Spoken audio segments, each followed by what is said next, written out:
Bueno, hoy me gustaría traeros a colación un libro que quizá no conozcáis y que creo que os puede resultar interesante, que es un libro que en castellano se tradujo como El lenguaje del cine y que está escrito por un señor que se llama Victor Perkins, que es un teórico británico. Y esto va a ser un dato importante, ¿no? ¿Por qué hablar del lenguaje del cine? ¿Por qué he querido traer este libro a colación? Bueno, yo creo que la primera razón es simplemente personal. Es un libro que he releído en las últimas 2 semanas. He estado metido con él, siguiendo una invitación de Planes Pedreño, que es uno de los teóricos a los que yo más quiero, de los analistas a los que tengo más cercanía, más afinidad también, y con el que he tenido el gusto de trabajar juntos en varias ocasiones, haciendo análisis tanto estructural como sobre el flashback, que es su especialidad. Y entonces, en una conversación, cuando estábamos trabajando una película concreta, me invitó a releer El lenguaje del cine. Es el típico libro que yo había leído siendo universitario, cuando uno empieza a leer o cuando le interesan estos temas y empieza a nutrirse de lecturas de teoría del cine, ¿no?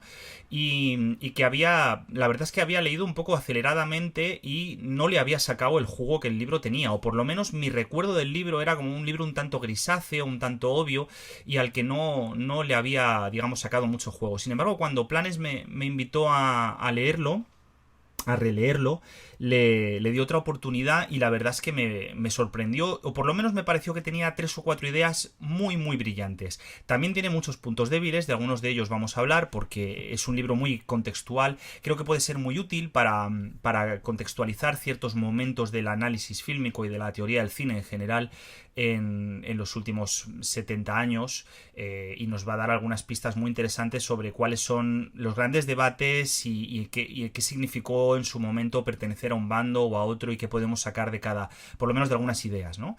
Hay varios detalles interesantes. Por empezar un poco por el contexto, el lenguaje del cine es un libro que no se llama El lenguaje del cine. Es un libro que realmente su título original es Film as Film. Y la diferencia es fundamental, porque además es un libro que se edita en el 76 en España. La primera edición es del 1976 en España. ¿Esto qué quiere decir? Cuando uno lee El lenguaje del cine en los años 70, parece que es un libro que en principio va a ir destinado a la crítica o la reflexión sobre la semiología de la imagen, ¿no? O el estructuralismo de corte más o menos literario, más o menos lingüístico, ¿no? Que era un poco lo que en aquel momento estaba como desarrollándose. Y el título en español, yo creo que la mala traducción va un poco como en esa dirección, ¿no? Intentar vender más ejemplares conectando al libro con este debate, cosa que realmente es falso, como veremos, ¿no?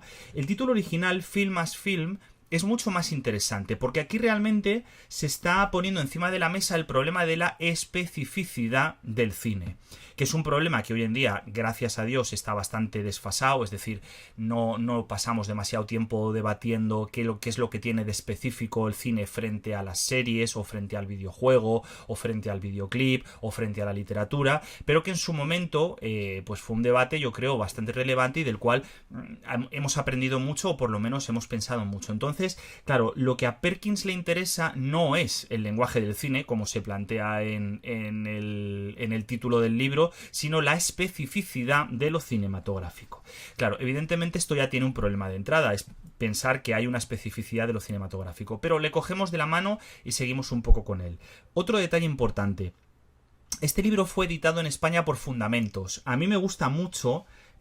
Fundamentos es una editorial señera de las grandes, ¿no? De las que todos hemos aprendido un montón de cosas con Fundamentos. Ha editado libros buenísimos sobre western. Creo recordar que las entrevistas de Peter Bogdanovich a John Ford, la praxis del cine de Noel Burke, así como a bote pronto son los que me vienen, pero tiene como este encanto, ¿no? Y de hecho sigue en activo. Fundamentos sigue sacando libros de cine, pocos, lamentablemente, y es una pena porque es una editorial interesante, pero bueno, siempre merece la pena ver qué es lo que nos trae. Y cuando Fundamentos apuesta por este título en el 76, lo que está haciendo también es aprovechar grandes lagunas que tenía en aquel momento el mercado editorial español, porque no había prácticamente nada traducido, casi nada de Bazán, prácticamente nada de Mitri, o en ediciones muy limitadas que venían de Latinoamérica. En Latinoamérica, como en tantas otras cosas, han estado mucho más hábiles que nosotros a la hora de traducir textos importantes, incluso de la esfera continental,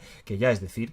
Y Fundamentos intentó un poco como ayudar, ¿no? y sedimentar ese trabajo de introducción del análisis fílmico y de la teoría del cine en España. Es que creo que es importante decirlo, porque esto es lo típico que luego, si no, parece que cae en el olvido y que los libros han estado ahí desde siempre, y no es así, ¿no? Entonces, decía, el lenguaje del cine, ahora ya entrando un poco en lo que aquí nos va a interesar, que es ver qué ideas se desarrollan aquí con profundidad. El lenguaje del cine es un libro que parte, y esto es un poco, creo que es importante tenerlo en cuenta, parte desde el principio como un enfrentamiento, ¿vale? No es un libro de teoría cinematográfica que salga de la nada, no es un señor que plantea una teoría de la nada, sino que se posiciona claramente con respecto a lo que él denomina, de manera quizá un tanto desafortunada, pero le vamos a seguir, los ortodoxos. Los dos capítulos del libro, que llevan por título Los errores de los pioneros y Disidencias minoritarias, son capítulos que están orientados a poner en jaque lo que habían dicho sus interlocutores. Y dentro de los ortodoxos, él realiza un pandemonium un tanto discutible, ya digo, donde mete a gente como Rudolf Arnheim, mete a gente como Ballast, incluso luego posteriormente en el segundo capítulo directamente mete a André Bazin, mete a Krakauer, ¿no? Las teorías del realismo, como sus interlocutores, no, casi diría como sus enemigos, ¿no? La lógica de Perkins es bastante contundente. Perkins es un señor, vamos a empezar por ahí, que lo que le interesa principalmente es el cine norteamericano clásico. Es decir, a él lo que le gusta, y de hecho el libro está en esa dirección, a él lo que le gusta es el cine clásico norteamericano, y de hecho yo me atrevería a decir que casi todo su corpus se apoya principalmente en dos autores, Alfred Hitchcock y Otto Preminger, lo cual no está mal, o sea, quiero decir, son dos autores mayúsculos, y además es donde se nota que él hace los mejores análisis del libro con diferencia. Son análisis, uno de Psicosis, del que hablaré después, y otro de Carmen Jones, y son unos análisis extraordinarios, vaya por delante, ¿no? Entonces, cuando él habla de esta cuestión de los ortodoxos, ¿no? y se refiere a ellos como sus enemigos directos, les acusa principalmente de dos cosas distintas. Por un lado, dice, el cine hasta ahora, hasta mi libro, ¿no? Se ha pensado de dos maneras, como con dos grandes enfoques, dos grandes místicas. Por un lado, la mística de la imagen, lo que él llama la mística de la imagen, y por otro lado, la mística del montaje. ¿Esto qué quiere decir? Bueno, evidentemente aquí está cargando por un lado contra Arnheim y por otro lado contra Eisenstein y con la teoría rusa del montaje. Por un lado, él está diciendo, hemos pasado demasiado tiempo juzgando al cine en relación con las artes plásticas. Esta es una idea interesante, ¿no? Es decir, él dice, hemos comparado demasiado el cine con la pintura, con las escenografías teatrales, con la lógica interna compositiva de cada uno de los planos, ¿no? Hemos hecho esta especie de ecuación donde el plano es igual a un cuadro pintado, quiero decir, ¿no? Y esto no se puede pensar. Pero por otro lado, también hemos cometido el error de pensar el cine demasiado en relación al montaje, como si el montaje fuera la madre del cordero, como si realmente los procesos de significación, que ahora hablaremos de esto, que es una expresión que yo utilizo mucho, que ya habéis visto que es en herencia a la escuela semiótica, los procesos por los cuales entendemos la película se han apoyado demasiado en términos de montaje. Ya está clarísimamente cargando contra Eisenstein y luego veremos por qué, ¿no? Entonces, mientras el cine siga siendo pensado o desde la pintura o desde el montaje, estaremos cometiendo un error, porque el cine es otra cosa, que tiene otra especificidad. Aquí me permitís hacer un pequeño paréntesis. Quizá lo que más me gustó del último libro de Rosenbaum, el de la cinefilia, el compendio de textos, no el Movie Mutation, sino el Hello Cinefilia, ¿no? Una de las cosas que más me gustó, quizá la que más me gustó, fue su reivindicación de la introducción de historiadores del arte dentro del análisis fílmico, ¿no? que es precisamente lo contrario que lo que dice Perkins. Perkins propone en el 76 que ya hemos tenido suficiente debate con la pintura para pensar las películas, y sin embargo este libro, que creo que tendrá unos 10 años o así, hablo de memorieta, de pronto lo que dice es precisamente lo contrario. Necesitamos traer a los historiadores del arte de nuevo con nosotros, porque todo el valor que nos daban lo hemos perdido. Goodbye Cinema, Hello Cinephilias, que lo veo porque lo tengo justo en el fuera de campo, en el contraplano de la estantería. Me acabo de ver el lomo del libro de Rosenbaum, ¿no? Entonces, en esta dirección, él carga contra estas dos místicas, contra estos dos sistemas, y lo hace desde un punto de vista que a mí me parece súper interesante, que es poniendo en primer lugar en el medio la reflexión tecnológica sobre el cine. Esto me interesa muchísimo, primero por una cuestión profesional, porque como ya sabéis, una de las asignaturas que yo imparto en la universidad precisamente es tecnología de la comunicación, y generalmente se ha desgajado, no sé muy bien por qué, de la lógica propia del análisis fílmico, como si no fuera súper importante saber qué tipo de óptica se ha utilizado para rodar una película, o qué tipo de CGI, ¿no? Ahora que estamos con la movida del CGI del irlandés y todas estas historias, qué tipo de efectos digitales o qué tipo de rotoscopía se ha aplicado sobre una imagen, ¿no? Todo este tipo de cuestiones que son ultra importantes. Hay muchísimos libros de teoría del cine que ni siquiera la tocan, cuando en realidad es fundamental, y aquí a Perkins hay que valorarle mucho esta idea, ¿no? Es decir, para pensar cómo funciona una película, una cosa fundamental es pensar cómo funcionan las herramientas tecnológicas que levantan esa película. ¿Por qué? Y él lo justifica de la siguiente manera: porque de la tecnología van a emerger dos grandes puntos. Por un lado va a emerger la cuestión del realismo, es decir, o de la ausencia de él. Esto, aquí hay que ser prudente, ¿no? Una película se acercará más o menos a la realidad, o dirá una serie de cosas más o menos cercanas a la realidad con respecto al uso concreto de objetivos, al uso concreto de, antiguamente cuando rodábamos en analógico, de soporte, ¿no? De aspect ratio, de lo que sea. Todo este tipo de cuestiones estarán diciendo una serie de cosas sobre la realidad que generarán un debate concreto dentro de cada película. Además, aquí hay una idea muy importante que dice Perkins, que es bonita, y que luego posteriormente ampliará y desarrollará mucho mejor Jean Mitry, ¿no? Pero ya tendremos tiempo de hablar de esto en otra ocasión. Y es que él dice: cuando analizamos cada película no podemos tener un patrón cerrado. No podemos tener una estructura única de crítica y una serie de herramientas únicas para pensar las películas, sino que cada película nos impone una manera distinta de mirar. Un detalle muy interesante: cuando Perkins habla de esto, no habla tanto de análisis como de crítica. Aquí está hablando de escribir críticas, no de hacer análisis, que como ya vimos hace 2 semanas con el vídeo que nos grabó Zumalde, la entrevista que nos dio Manuel Zumalde, no es lo mismo. Entonces, cuando uno hace crítica, él dice, las herramientas tienen que estar dadas por la propia película, tecnológicamente en torno al realismo, pero es que desde ahí nos planteamos por el sentido de las imágenes de la película. Pero ese sentido, repito, es inseparable de la cuestión tecnológica. Esta idea es muy valiosa. Luego, partiendo de aquí, ¿qué es lo que le vamos a pedir al narrador de cada película? Aquí no nos metemos, no utilizamos la palabra narrador ni como director, pero tampoco como los narradores de la narratología, de los cuadros de Gadrot y Jost y de toda esta gente, sino los narradores de la película. En general, el narrador. ¿Qué le pedimos a una persona que hace una película, a una instancia enunciativa que propone una película? Le pedimos dos cosas, según Perkins, cuidado que esto se puede... Aquí vamos a empezar a discrepar también. Perkins dice, a un buen narrador cinematográfico, una buena película tiene que ser clara y creíble. Cuidado con la idea. Clara y creíble. ¿Esto qué quiere decir?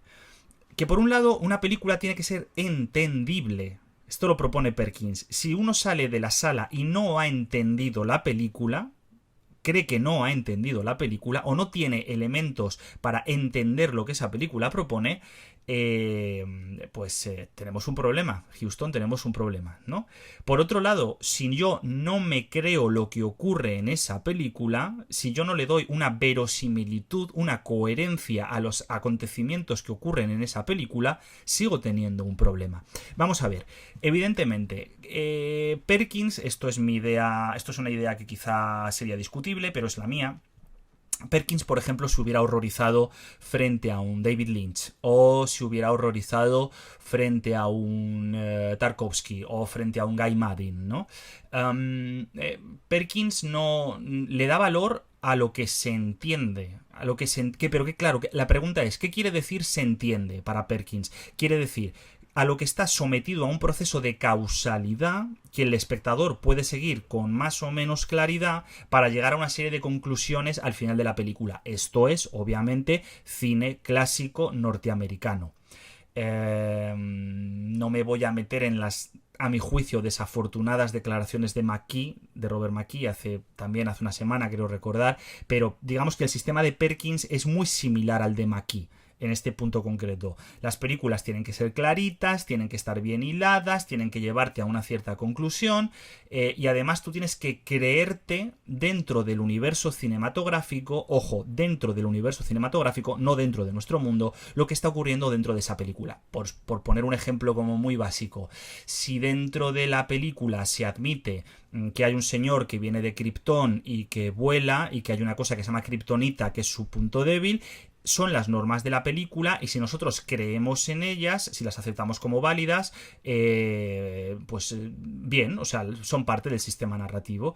¿Qué es lo que no sería creíble? Pues una ruptura de la verosimilitud, pues que en mitad de la película, por ejemplo, en vez de la kriptonita, además de la kriptonita, misteriosamente y sin una explicación causal, de pronto el agua también le hiciera daño.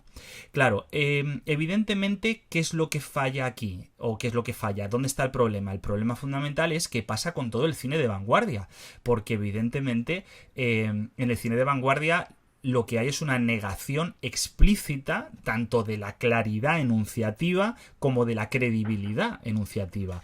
Un Jean-Luc Godard le da exactamente igual ser claro o ser creíble. La coherencia, esto hablaremos ahora en un ratito, la coherencia narratológica, no la coherencia ideológica o la coherencia filmográfica. La coherencia narratológica de sus películas importa entre el cero o la nada. Claro, cuando uno acude a la lista de ejemplos del libro de Perkins, ¿quién es el enemigo? ¿Quién es el mal, entre comillas, el mal director para Perkins? Pues entre otros, Antonioni, evidentemente. Antonioni es un señor contra el que carga directamente. A Bergman le trata como de refilón, a Godard le cita en algún momento como de refilón, pero este libro, que repito, está escrito justo después de la eclosión de las nuevas olas, las borra, las mira como de refilón, no le interesan, hace una serie de críticas bastante duras, o bueno, más que bastante duras, bastante contundentes desde su subjetividad contra el cine experimental, que no le interesa en absoluto.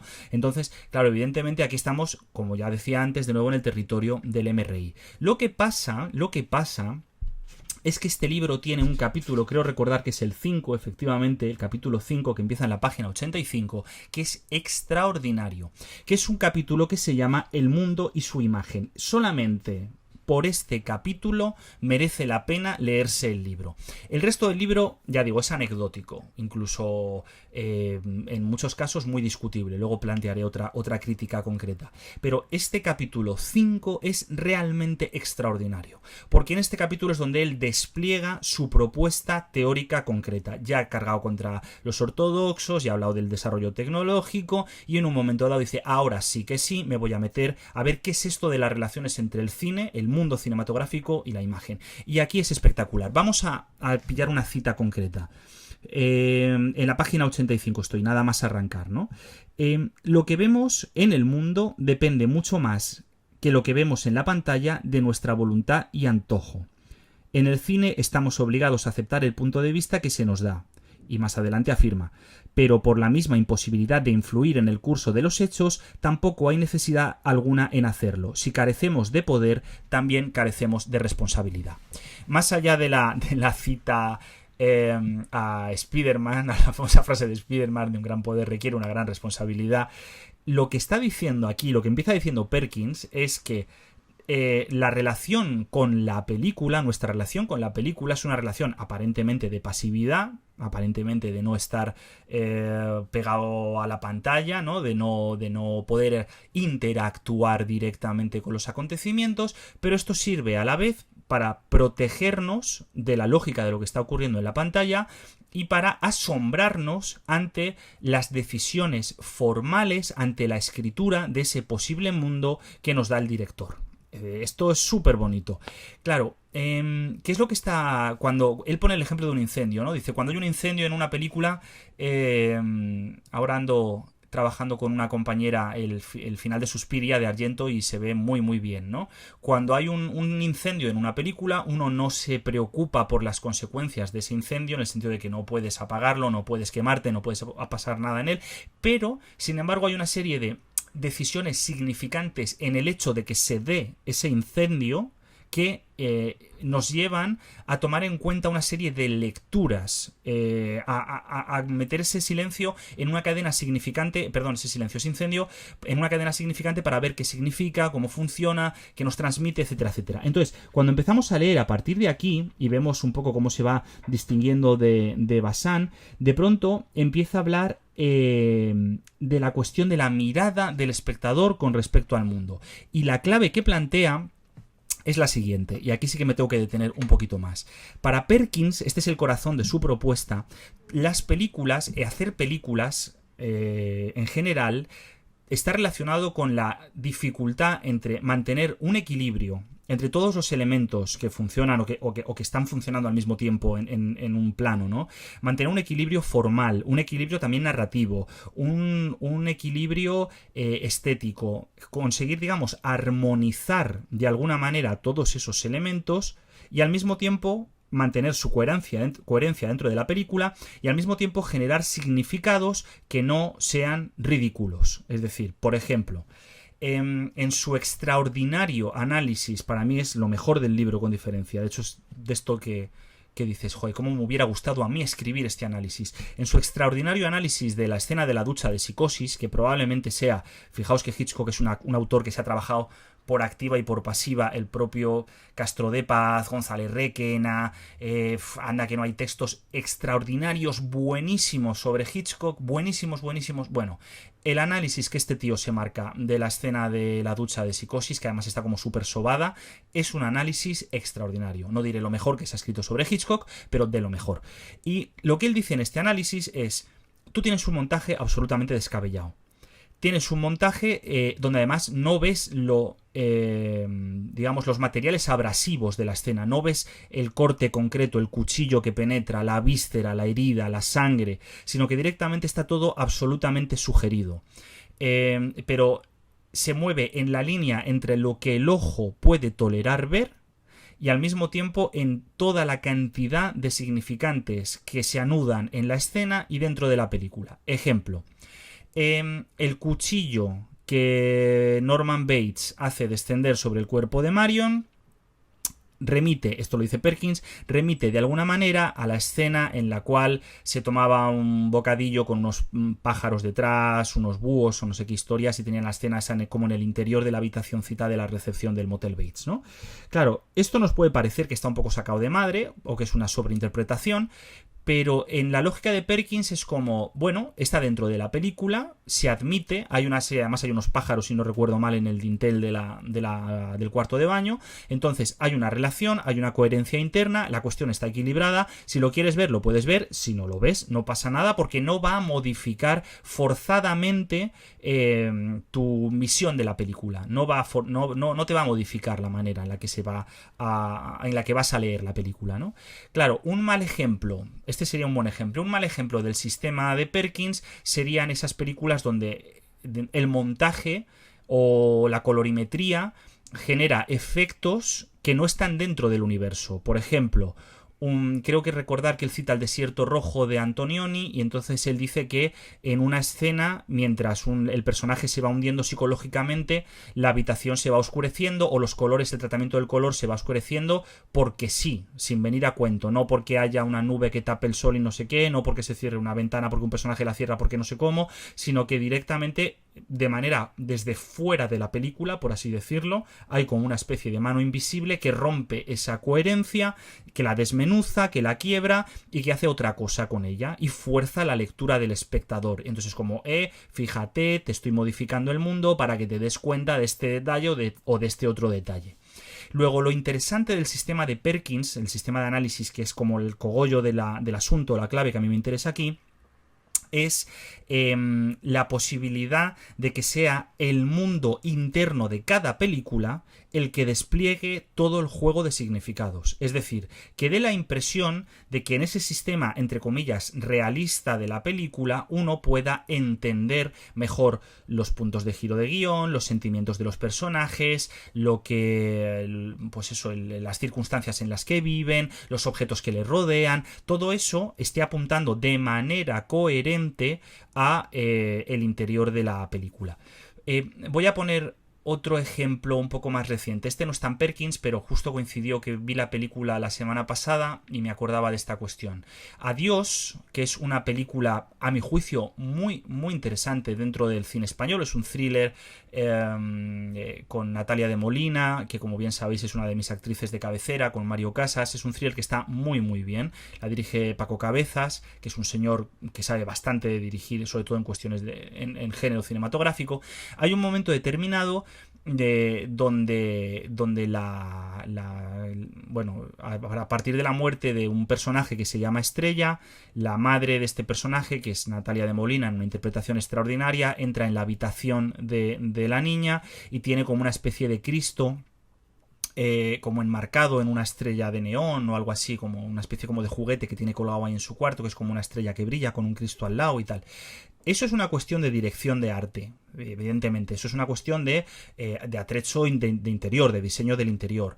Pero cuando uno ve la película, eso está lleno de vida. Y es absolutamente lógico que en esa casa en la que han ocurrido esas cosas, con la psicología de los personajes, con la mirada de la madre, cómo está construida, con la manera en la que habla, en la que se mueve dentro del metraje, la manera en la que está contado todo lo anterior, cuando uno llega a esa escena, se parte por la mitad. Porque hay un uso de la música, es una música extradiegética, es una versión del Me quedo contigo que es apoteósica. Entonces cuando uno de pronto llega ahí y dice, oye, cuidado, porque no es solamente el juego sintáctico de que esta estrella significa esto, sino la manera en la que está rodada, la manera en la que está jugada dentro de la película, es tan coherente, forma tanto parte de ese universo y al mismo tiempo es tan dramática que merece mucho la pena. Eso, uno se queda detenido ahí, se abrasa, se queda sobrecogido en ese momento de metraje, porque eso está muy bien construido. Entonces, ¿qué pegas se le pueden poner al sistema de Perkins? Bueno, se le pueden poner unas cuantas pegas, y de hecho lo voy a hacer. El primer problema que tiene el sistema de Perkins es que, como todo, como ocurre con gran parte de la teoría del cine anglosajona, de la esfera anglosajona, tiende a reducir todo lo que tiene que ver con la psicología del espectador y del creador. Perkins es un señor que lamentablemente no tenía ningún tipo de formación en procesos de la recepción de las audiencias en un nivel no cognitivista, sino más bien, me atrevería a decir, ya sé que esto despertará alguna ampolla, pero bueno, me tiro a la piscina, psicoanalítico. Hay problemas gordos en su lectura de las audiencias. De hecho, lo primero que llama la atención es que él cita explícitamente a Erich Fromm y a Jung cuando no los ha leído. O si los ha leído, no están referenciados, sino que están referenciados por fuentes secundarias. Esto es un problema. No porque empeore la lectura del libro en sí, porque se pueden hacer extraordinarias lecturas sin tener que pasar por el ámbito psicoanalítico, ni muchísimo menos, sino más bien porque es muy difícil pensar al espectador, lo que ocurre en la cabeza del espectador, únicamente desde la lógica de la imagen. ¿Por qué? Volvemos al debate de siempre. Porque probablemente hay cosas en el proceso interpretativo de las imágenes que no se pueden sistematizar, que no son sistematizables, que no se pueden teorizar a lo bruto. Por eso me hacen tanta gracia los estudios de neurociencias aplicados a la recepción cinematográfica, ¿no? Como si por medir una serie de respuestas cerebrales tú pudieras hacer una especie de lectura cerrada, científica y hermética de los afectos que despierta la película. Esto se está diciendo, hay gente que lo está diciendo, es una absoluta, a mi juicio, barbaridad. Lo cual, repito, no quiere decir ni muchísimo menos que la panacea del análisis fílmico esté en el psicoanálisis, porque no lo creo. Creo que es una herramienta como hay muchas otras, y además a mí me gusta, es una herramienta que me gusta, pero no creo que sea la única ni muchísimo menos. Esto tiene, digo, muchos problemas porque no toma en consideración todas las grandes interpretaciones de la lectura del cine, tanto semiótica como psicoanalítica, que en ese mismo momento estaban teniendo lugar en el continente europeo, sobre todo en Francia, en la esfera francesa. Esto es así. Claro, hay varios problemas que se desprenden de esto. Primero, simplificar al espectador, ¿no? Porque al final el espectador parece que es un señor que está operando racionalmente o una señora, ¿no? Que está operando racionalmente con lo que le da la imagen y que todo es un juego como de causalidades y de vertebraciones. Y no es así. Hay algo de eso, evidentemente, porque tenemos que entender las imágenes. Pero en ese entender, evidentemente, la parte racional del entendimiento en una experiencia estética, a mi juicio, es absolutamente mínima. No pinta prácticamente nada, ¿no? O muy poco, pinta muy poco. Por otro lado, lo que él propone, lo que Perkins propone, será súper bien trazado un poquito después en ese libro extraordinario de Mitry al que me refería antes, que es La semiología en tela de juicio, ¿no? Cine y lenguaje, la semiología en tela de juicio, que es un libro tan extraordinario y donde realmente se pone cada cosa en su sitio. También tiene sus pegas el libro, por supuesto, pero que tiene cosas realmente asombrosas y que permiten que entendamos que los procesos fílmicos van por otro lado, no son tan cerrados como le gustaría a Perkins o tan comprensibles. Y este problema se arrastra también en su último capítulo, cuando él intenta de alguna manera repensar, remozar, reenfrentarse a la noción del autor y del director. Y de nuevo, aplicando en plancha estos criterios, acaba generando un sistema demasiado hermético sobre cómo funciona el oficio del director y, consecuentemente, cómo funciona el oficio del crítico. Evidentemente estos son los límites del texto, no merece la pena demasiado ahondar en ellos, porque lo bonito realmente, lo que yo propongo como dejar como conclusión del vídeo de hoy, es su apuesta por la posibilidad de que la narración vaya entroncada, vaya de la mano, vaya aceptando su propia tensión en tanto narración con la propia parte formal, en torno a una coherencia basada no en el creador, no en la lógica de la psique desatada del creador o del espectador, como puede ser eso de las películas de Guy Maddin, por ejemplo, de Lynch o tal, sino una manera de desplegar los mundos cinematográficos donde, mientras uno recorre la historia, está recorriendo al mismo tiempo el mundo. Y eso creo que es muy bonito. Es quizás el gran hallazgo para mí del libro de Perkins, ¿no?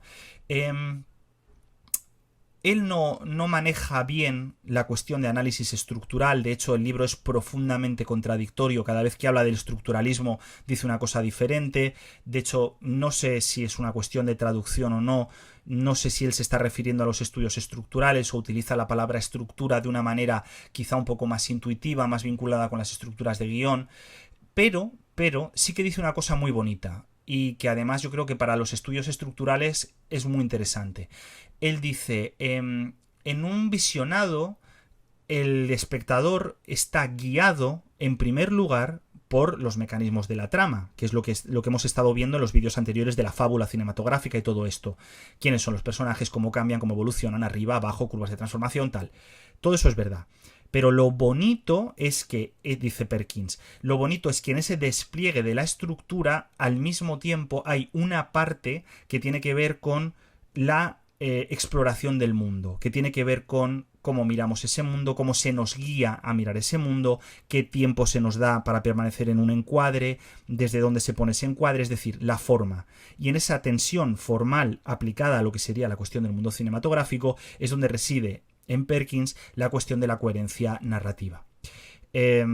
Vaya vídeo largo y chapa que os acabo de calzar, pero creo que si os mola la cuestión os habrá merecido la pena. Por mi parte, poquito más. Espero que hayáis disfrutado del vídeo. Nos veremos muy pronto, y si alguien se ha leído el libro de Perkins o tiene algún tema que le apetezca comentar, como siempre, sección de comentarios abierta, y muchas gracias por haber aguantado hasta aquí.